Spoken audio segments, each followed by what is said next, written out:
Oman के तट के पास एक तेल टैंकर पर हुए अमेरिकी सैन्य कार्रवाई ने भारत और अमेरिका के रिश्तों के सामने एक नया विवाद खड़ा कर दिया है। मिडिल ईस्ट में पहले से ही ईरान और अमेरिका के बीच तनाव चरम पर है और अब इस घटना में 3 भारतीय नाविकों की मौत ने भारत की चिंता और बढ़ा दी है। भारत सरकार ने इस मामले को गंभीरता से लेते हुए नई दिल्ली में अमेरिकी दूतावास के वरिष्ठ अधिकारी को तलब किया और अपना कड़ा विरोध दर्ज कराया। अमेरिकी चार्ज d'affaires जैसन मिक्स करीब 45 मिनट तक विदेश मंत्रालय में मौजूद रहे, जहां उनसे इस घटना को लेकर जवाब मांगा गया। उधर ईरान ने भी इस कार्रवाई की तीखी आलोचना की है। ईरान के विदेश मंत्रालय ने कहा कि ओमान और हरमूज के पास भारतीय जहाजों पर हुए अमेरिकी हमले बेहद चिंताजनक हैं। ईरानी विदेश मंत्रालय के प्रवक्ता इस्माइल बघई ने मारे गए भारतीय नाविकों के परिवार के प्रति संवेदना जताई और कहा कि अंतर्राष्ट्रीय समुदाय और अमेरिका के ऐसे कदमों के लिए उसे जवाबदेह ठहराना चाहिए। ईरान ने इन हमलों को समुद्री डकैती और हथियारों के बल पर की गई लूट बताया। इस हमले में जान गंवाने वालों में शिवानंद चौरसिया भी शामिल थे। शिवानंद का परिवार इस खबर के बाद सदमे में है। शिवानंद करीब 6 महीने पहले 6 लाख रुपए का कर्ज लेकर नौकरी के लिए जहाज के जरिए विदेश गए थे। फिटर के तौर पर काम करने वाले शिवानंद अब अपने घर लौटने वाले थे, लेकिन ओमान के पास उनका जहाज हमले की चपेट में आ गया। अब परिवार के सामने सबसे बड़ा सवाल यही है कि घर का खर्च कैसे चलेगा और जो कर्ज लिया गया है वो कैसे चुकाया जाएगा।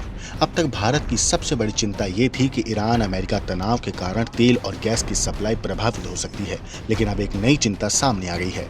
फारस की खाड़ी और स्ट्रेट ऑफ हरमूज में हजारों भारतीय नाविक काम कर रहे हैं और बढ़ते सैन्य तनाव के बीच उनकी सुरक्षा भी खतरे में पड़ती दिखाई दे रही है। पिछले कुछ दिनों में भारतीय क्रू वाले 3 जहाज अमेरिकी कार्रवाई का निशाना बन चुके हैं। पहला हमला 8 जून को हुआ जब मैरीवेक्स नाम के जहाज पर हमला हुआ। उस जहाज में मौजूद 24 भारतीय नाविकों को सुरक्षित बाहर निकाल लिया गया था। दूसरा हमला 10 जून को सामने आया जब सेटेबेला नाम के जहाज पर हमला हुआ। इस हमले में 3 भारतीयों की मौत हो गई जबकि 21 लोगों को बचा लिया गया। इसके बाद तीसरा हमला हुआ जब जलवीर नाम के जहाज को निशाना बनाया गया। इस जहाज पर 20 भारतीय नाविक सवार थे।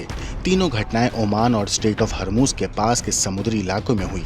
अमेरिकी सेंट्रल कमांड का दावा है कि इन जहाज़ों पर ईरानी तेल ले जाया जा रहा था। अमेरिका का कहना है कि एक जहाज के क्रू ने उसके निर्देशों का पालन नहीं किया, जिसके बाद अमेरिकी विमान ने जहाज के इंजन वाले हिस्से को निशाना बनाकर 2 हेलफायर मिसाइलें दागी। हालांकि इस पूरी घटना ने कई सवाल खड़े कर दिए हैं।